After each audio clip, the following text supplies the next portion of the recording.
Jesse J and B.O.B. with price tag. My guest of the day is ready to get onto the microphone. 94.3. This is Good Morning Mumbai with Hrishi K. One of my eternal favorites, Parthiv Patel, is my guest right now. Parthiv, wonderful to talk to you. Big fan of yours. Thank you. Pleasure. Good to be here. I'm going to start off with your captaincy. Everybody just makes such a big deal about how you're such a fine wicketkeeper batsman. And, if you hadn't played in the Dhoni era, you would have clocked 100 matches and this and that. And just like you, I have another very dear friend called Amol Muzumdar. Amol says, man, I've reached a point when I just need people to stop asking me that question, saying that if I wasn't in the Sachin era, would I have played 100 tests? So I'd like to focus on the fact that you really are a leader of men, because under your stewardship, a team like Gujarat, this is really the stuff that, you're hearing of in Lagan and Chak De, movies. You marshal these troops of boys to actually go on and win 3 prominent titles, and one of them is the Ranji. So let's start at the absolute beginning, how you managed to do that and, your skills as a captain. See, first of all, I don't see myself as unlucky to be playing in Dhoni's era, because, I played before him and I've had the opportunity to perform before him. And then he came in because I did not have a couple of good series and I got dropped. So I know people can say just to gain sympathies that, I was born in wrong era, but I don't believe that. I think whatever Dhoni has achieved, he has, make sure that whatever opportunities he's got, and he has achieved something very, very special for country. So I don't feel unlucky at all. And now let's get back to Gujarat. Yes, we won Ranji Trophy in 2016-17, but that wasn't, that is not the year where we started preparing. We started preparing 4 or 5 years back. It wasn't just a 1-year plan. We had to drop a lot of players. We had to drop a lot of senior players who were not ambitious enough to win trophy. As a captain, I wanted players or young guys who are more ambitious, who wanted to go on to play for India and not to just play for Gujarat and play another game. And we had a bunch of very, very good young players who had done really well in junior cricket, whether it's Akshay Patel, you name, Priyank Panchal is a big name now, who's played for India. Jasprit Bumrah obviously has gone on to become number 1. There are a lot of players who are hungry to go on to play for India and to make sure that Gujarat wins Ranji Trophy. So, in 2011-12, I spoke to selectors, I spoke to GCA guys that, we'll stick to these guys. We'll take the insecurity out of their mind. We'll stick to these guys for 4 or 5 years. We have to accept right now that we are not good enough side to win Ranji Trophy, but we have talent. We have to make sure that these guys are given enough time, that insecurity should thrown out of their mind so that they can express themselves the way they've been doing in junior cricket, because we were winning in junior cricket. We were winning national titles in junior cricket, but it was not transferring into Ranji Trophy level. So that was a big role which I probably, decided to do it. And now, everyone was established in 2016-17. All of them had played about 30-40 games. So before the season started, the main thought was, we are not going to prepare for 8 games. We are going to prepare for 11 games. We are not going to just prepare for 8 league phase. We are going to prepare for semi-final, final and Irani Trophy. That means we want to win this Ranji Trophy. And I personally felt that shift of mindset made a huge difference. Obviously, quality was there, but the shift of mindset played a huge role in our success to win Ranji Trophy. Lovely. A super player and really a born leader if ever there was one. Parthiv Patel taking on responsibility for state and country. Back to the tunes. This one's Ed Sheeran's first banger, a song called Sing. You'll recognize it for sure right here on 94.3 Radio on One World, your station. I'm Hrishi K. The band Little Mix with breakup song Parthiv Patel, former India wicketkeeper, captain of the Gujarat State Ranji Trophy side and a bona fide star in IPL cricket, is my guest of the day. This is the part that I call finding out about the making of a champion and their mindset and routines. 94.3. This is Good Morning Mumbai with Hrishi K. Now, with over 300 dismissals in Ranji behind the stumps, a career tally which is over 450 dismissals. I know in the beginning, when you started off your career, people said, he bats better than he keeps. Over the sands of time, you've obviously worked on your keeping a lot. So let's say your average drills, what were they like? Did you spend like a half the day batting, half the day wicket keeping, a bit of both? Just take us into that aspect. Yeah, you're exactly right. So what I decided was, once I was dropped from the Indian side, I had to rethink my strategy of practicing. I used to do wicket keeping and batting both in one practice session, and one was training. But I decided to give a full day to cricket. So I would start training in the morning, say around 7:30 to 8:30 or 9. I would just do my physical training, take a break for 1 hour, hour, and I would just bat for a couple of hours from 10 to 12 or 12:30. It was just a batting session. Come back home, rest for say 1 hour, 2 hours, go back to the ground again by 3:30, and do my wicket keeping drills. So both sessions were separate sessions skill wise, so that I can focus equally onto it. So people say that someone's either a wicket-keeper batsman or someone's either a batsman wicket-keeper. But when I decided to think in a way that when I'm wicket-keeping for the team, I am a pure wicket-keeper. And when I'm going to bat, I'm a pure batsman. I don't have to contribute only as a wicket-keeper batsman. So for that, I had to give away equal importance to both in my practice sessions. So who would be keepers that, you kind of grew up to? I mean, if you ask me, there's the Gilchrists of the world. And, when I was a little child, I'm obviously elder than you. It was Dujon. Yeah. There's so many wicket keepers are always interesting characters, right from the time immemorial, from Alan Knott to even the recent wicket keepers. Yeah, Farooq Engineer. So your childhood idol as a wicket-keeper batsman, who would it be? Obviously, see, I grew up watching Ian Healy, Adam Gilchrist. Yeah. And when you talk about Indian wicket keepers, Kiran Sir and Nayan Mongia, everyone used to, in our generation, everyone used to, try and do the copy of Nayan Mongia's wicket-keeping stance. It was only he could do it, not anyone else could do it. So, I grew up watching all this sport. Kiran More has played a big role in my career as a wicketkeeper. As a 13-year-old, I went to his academy, worked with him on my wicket-keeping basics. So, he is basically my go-to man every time I feel that, if something's going wrong or what am I doing right or wrong. If any domestic game is live, I call him up a night before and say, if you have time, just have a look and see. So we reviewed. So Kiran More has been my go-to man throughout my career. But yeah, I've always wanted to idolize Adam Gilchrist, left-handed batsman, opening, attacking, everything, that suits into my thinking of cricket. So I always admired and trying to portray myself as Adam Gilchrist. So have you had some good fun moments with Gilly off the field, chatting up and catching up? Because wicket keepers have so much to discuss. Have you managed to do that with Gilly? Yeah, a lot of times. I remember in 2003 World Cup where we were playing at Centurion. I know we got only 120 in Australia by 8 wickets or something. In the morning, I went and told John Wright that I want to have a chat with Adam Gilchrist. So he took me to Gilchrist, and just before the game he said he wants to have a chat. So I said fine. And the match finished.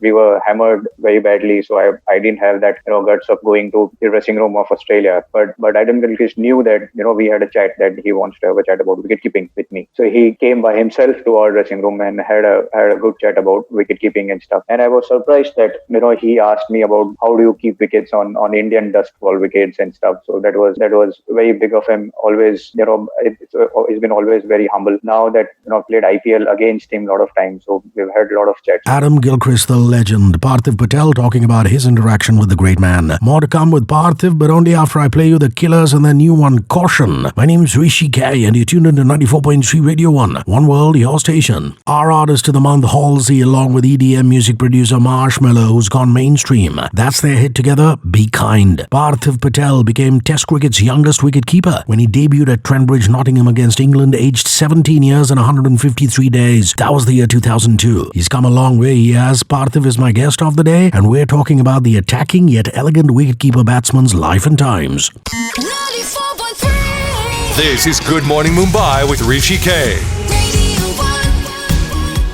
Also, the thing about left-handed batsmen is that traditionally they are known for their silken cover drives and, a lot more artistry. Whether you look at the Gowers and the Borders of the past or more recent left-handers who are, more effective. But, you've always been very good with short pitch bowling, the way you handle the short pitch stuff. And is it because you've practiced more of that in the nets, had bowling machines throw that at you, or is there some other reason how you managed to be so attacking with short balls? Yeah. See, it has a lot to do with how I grew up. We've grown up on our wickets, on a matting wicket. So, back in, let's say, 95, 96, when I started playing cricket with cricket ball, there weren't many tough wickets in Ahmedabad. Now the facilities are completely different, but we used to play on matting wicket. So ball would always bounce more than the tough wicket. So you always have to be on back foot, because you can't just plant your front foot and play play because it would go on a slightly higher side. And especially with my height, I can go back and play square cut or pull. So I think basically it's just that,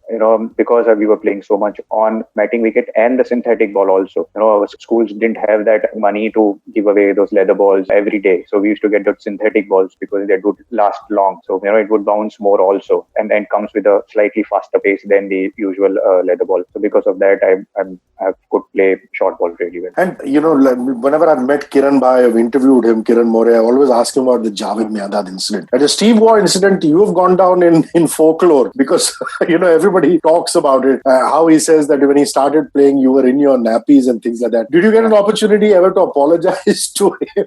No, I didn't. No, I didn't. But there was another incident which, as you said, wicketkeepers are a little naughty and they have that other side of them. So I never got chance of meeting him after that test match. But I bumped into Austin Waugh, his son. Yeah. When India was playing fourth test match in Australia when we won this series this time around. So I went up to him. He was carrying drinks for Australian team. So I went up to him, walked down, and he said, "Please pass my regards to your dad." And I told him, "You were in your nappies when I made my test debut." His words are back at him.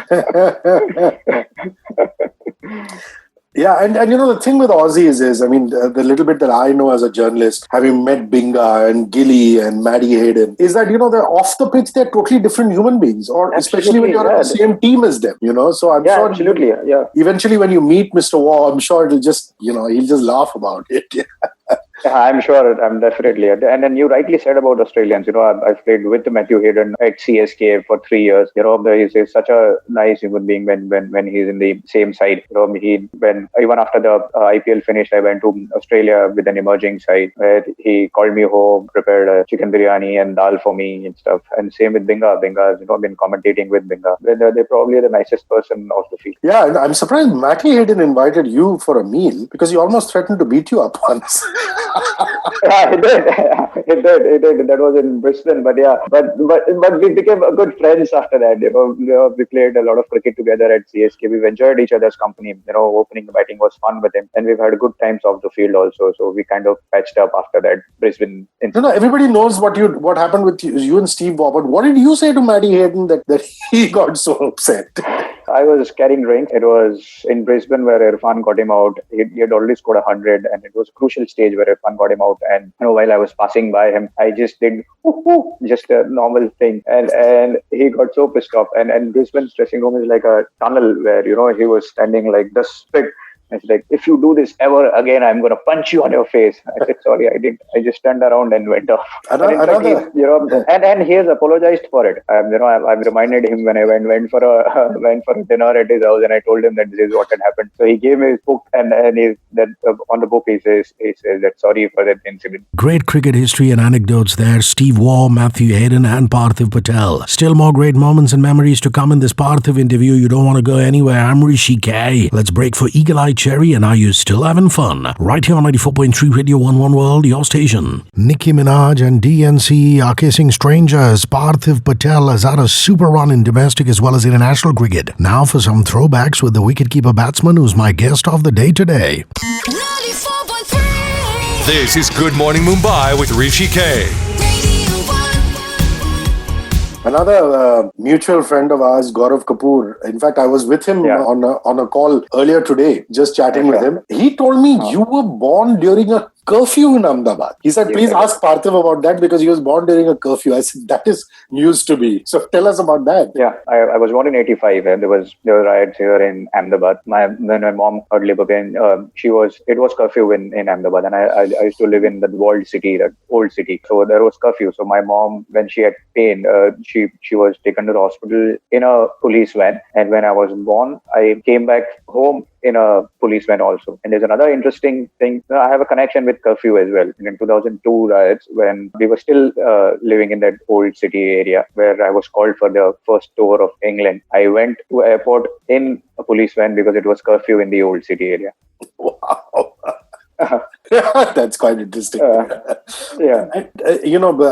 Legend has it that, the way you played the Pakistanis is very, very admirable because these guys were at the peak of their career, and here was young Parthiv facing the furious pace attack. Was that Shoaib, Kamran behind the stumps. Who else? Who else was there? Was that Sami? Was Shami there? Mohammad Sami. Shami, Sami. Yeah. Omar Gul, yeah. It was probably the most memorable tour of my life. Obviously, winning in Pakistan for the first time was absolute. Just to be part of that setup was an absolute honor for me. And the way I contributed in that test match where I was asked to open for the first time. And I remember Sehwag doesn't take strike ever, and every time he takes strike, he gets out on a first ball.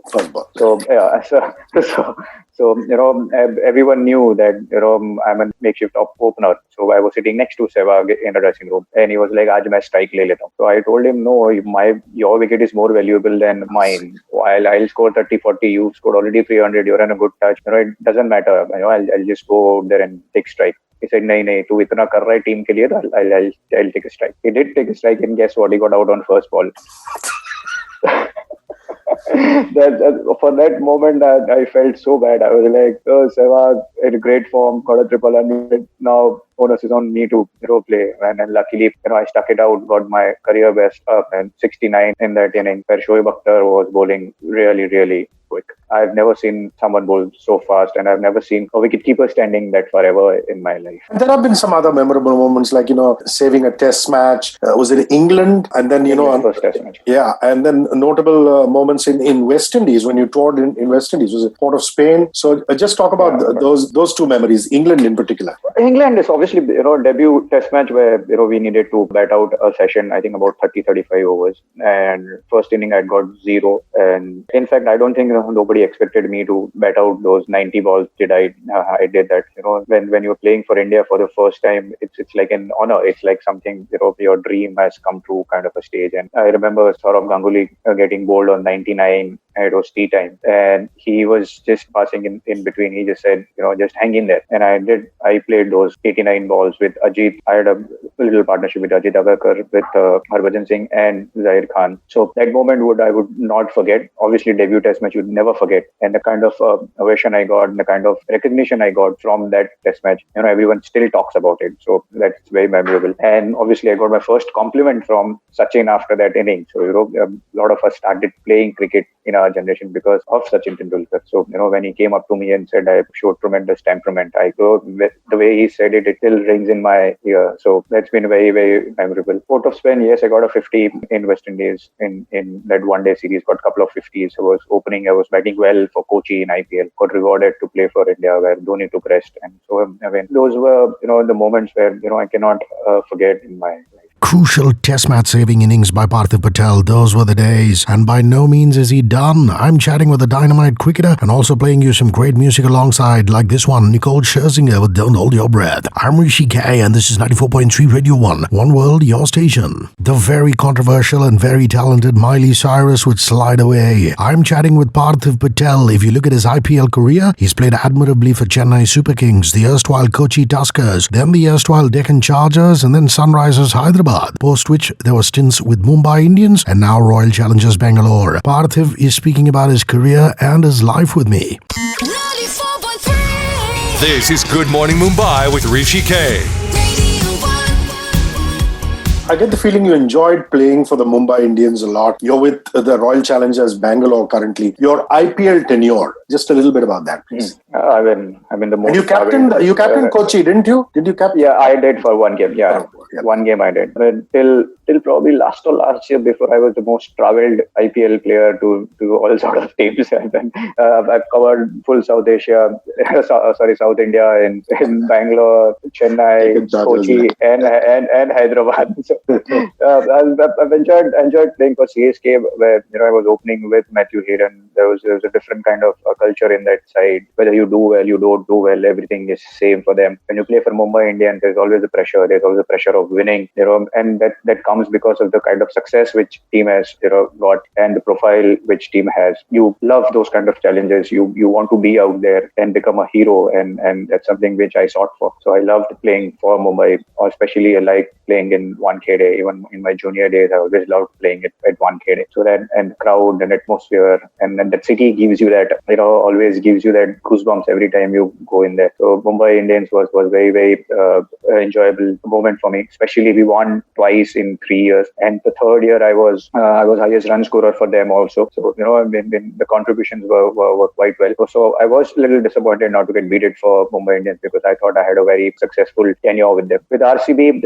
again, it becomes a different culture: attacking, play bold, not to worry about result. You just got to go out there and enjoy yourself. So every team has a different culture of playing. Every team has a different way of approaching game, and it's not always easy to get molded yourself according to the teams, but I can say proudly that every team I've gone to, I've performed well. So that means I've adjusted well to all teams' culture. The affable, genial personality that he is, Parthiv Patel, talking about gelling and adapting to the culture of various squads that he's been a part of. A last leg still to go of this interview today. Don't go anywhere. It's One Republic with their mammoth hit, If I Lose Myself. My name is Hrishi K, and you're tuned into 94.3 Radio 1, One World, your station. Aerosmith with one of the greatest mid-tempo rock ballads of all time, I Don't Want to Miss a Thing. That featured on the Armageddon original motion picture soundtrack. Parthiv Patel's enviable record in domestic cricket is going to take some beating. Over 11,000 runs and stellar batting successes like 500s on the trot for Gujarat, his home state. We're chatting about his international and domestic career in this eventful interview today. 94.3. This is Good Morning Mumbai with Hrishi K. And I have so much respect for people like Wasim Jaffer, people like Amol Muzumdar, people like yourself, who have, stuck it out in domestic cricket and created the kind of records you've done. I mean, we're talking 11,000 first-class runs here from you, and season after season of doing those 700 runs and things like that. You had a trot where you did 500s back-to-back, wasn't it? So talk about that golden run.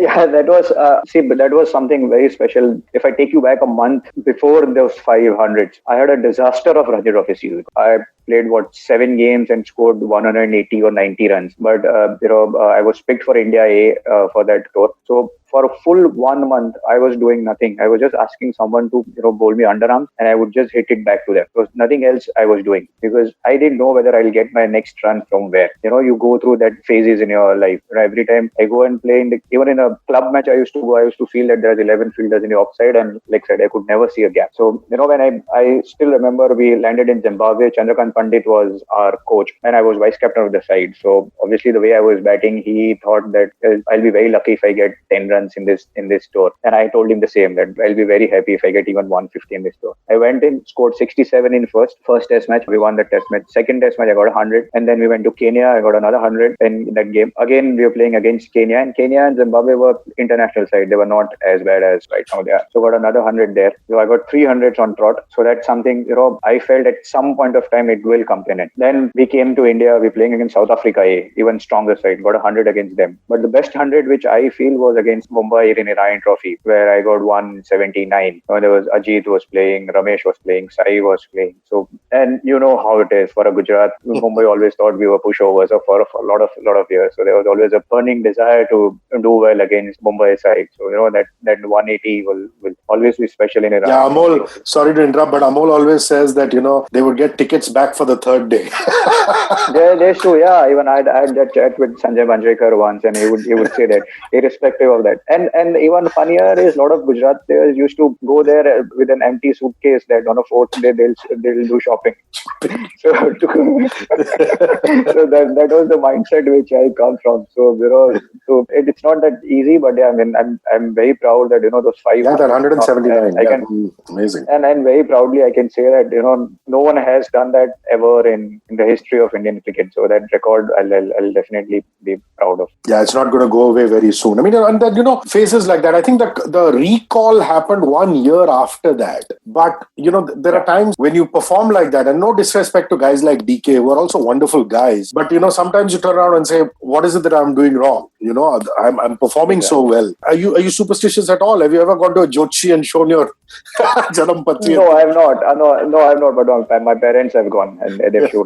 But yeah, I'm glad that you spoke about that. I'm not getting picked after those 500. I did felt hard done by after scoring those many runs. But it is what it is. As I said before, also we were competing for second keeper's slot, and I thought that this is the time for me to get back into the Indian side. And Dilip Venksankar was the chairman, as I said, so he called up after the selection happened, and he's like, they had picked DK for that tour, and he called me like, you're doing really well, keep doing well. So I asked him, surprisingly, whether I'm picked or not. What are you trying to say? That no, we've gone for DK.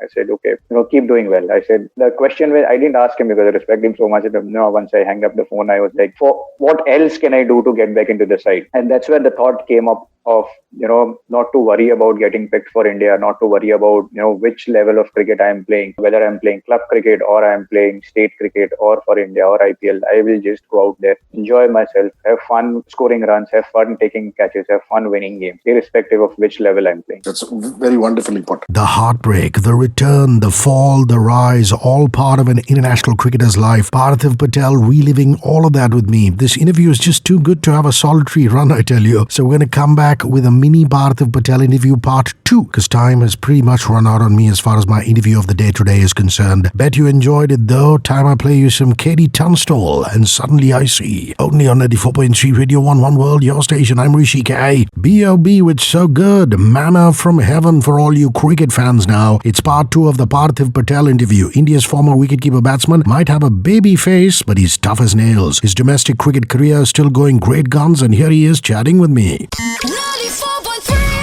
This is Good Morning Mumbai with Hrishi K. Let's just talk about the lockdown a little bit. I can imagine it must be a little frustrating. I mean, no disrespect to what's happening outside. We need to maintain social distancing. But do you have a gym at home? Do you manage to do some exercises in the compound? How is it working? You have to keep yourself fit. I mean, at the end of the day, I have a gym. I have a gym at home. I've been training really hard. In fact, this has come as a blessing in disguise for me, because the thing which I'm doing is I'm training even harder because I have to kill time. And instead of doing a 1 hour exercise, I've been doing 2.5 hour exercise. So, I've been training really hard and been making sure that I've been eating well, also trying to stay healthy. I've been doing a lot of yoga just to, stay in positive state of mind, because, you can easily get carried away with the news which are coming in and all sort of things. So that's a negative mindset, which is never going to help you. I'm not a negative person. I don't like to look at negative thoughts. Even if there is slightest light in the room, I'll look at that rather than the big dark room. So, here there is an opportunity for me to, work harder, try and get my six pack.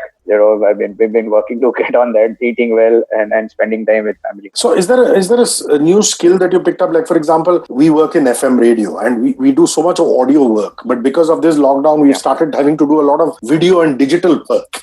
So I'm learning things like Zoom and Skype and all kinds of Insta Live and things like that. Yeah. Any other skills that you've picked up during this lockdown, personal or professional? Yes, I did. I was commentating for Star during World Cup, and I did quite a few games. So, I have this time. So I've done an online course on media and broadcasting, how to use soundbite, how to use your hands and all sort of things. That's something which I've been working on. I'm doing an online course, this is post-retirement plan for me, where this will help me to do better as a broadcaster. And I've done a bit of a online coaching course also, just to look at the game in a different way. As a player, you look at the game differently, and when you're a coach, you look at that game differently. So just trying to making sure, just being Gujarati, making sure that everything is in place. The future is secured, either a coach or a commentator. So trying to make use of state time. No, because I've heard your commentary. You're really smooth, and I would like to hear maybe a podcast of yours in the future. So, I mean, just an idea, you talking about the game. It'll be really interesting to hear that. Yeah. So, how are groceries and all coming in? Do you have a domestic help who goes out once a week, twice a week, gets the supplies to your house, or do you go out to where the watchman is and bring it up and sanitize it? How does that happen in the Patel house? Sometimes I go and bring groceries. So what we do is we pack up things for a week, and there's also the sabji wala, and everyone comes here. So we just put it in a plastic roll, a plastic balti, and you just sanitize and wash all the vegetables and get it in the house. Have you managed to pick up some cooking skills and help your wife or somebody in the kitchen to make something? Yes, I have. I have. I've been a cooking fan. I used to actually like cooking. I've stayed a lot alone, so I used to like cooking. So now that I'm reliving that fun of mine, I've cooked a lot of things. I've cooked palak paneer, kadai paneer, pasta, Thai curry. I'm actually a good cook. I've been getting appreciated at home. So me and my daughter. My daughter is 8 years old, so we both cook together. And it's her time pass as well. So a good family bonding time with reliving those cooking times. Domestic bliss with India cricketer Parthiv Patel. More to come with him, but now it's Enrique Iglesias with one of his most notable hits by Lando, only on 94.3 Radio 1. One World, your station. I'm Hrishi K. I love Robbie Williams, and that's one of my personal favorites from his discography, a song called Strong. Parthiv Patel's career has ensured that his place in Indian cricket history is safe. 25 tests, 38 ODIs, and 2 T20Is for India. 11,240 runs in first-class cricket as a batsman, and 486 catches as a wicketkeeper. Parthiv's been in a riveting conversation with me, a home stretch still to go. 94.3. This is Good Morning Mumbai with Hrishi K.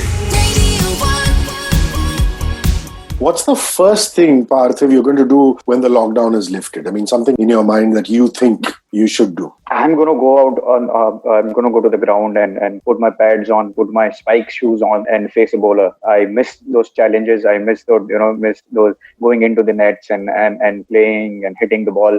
That sound of hitting the cricket bat or a sound of that ball coming into glove, that I miss that a lot. That's probably the first thing which I'll do. There's something known as wanderlust. Wanderlust means sitting in your armchair and thinking of travel destinations. Yeah, exactly. Is there a travel destination that you've gone to alone as a cricketer or even with family, with your wife and daughter, that you just really love? Any destination?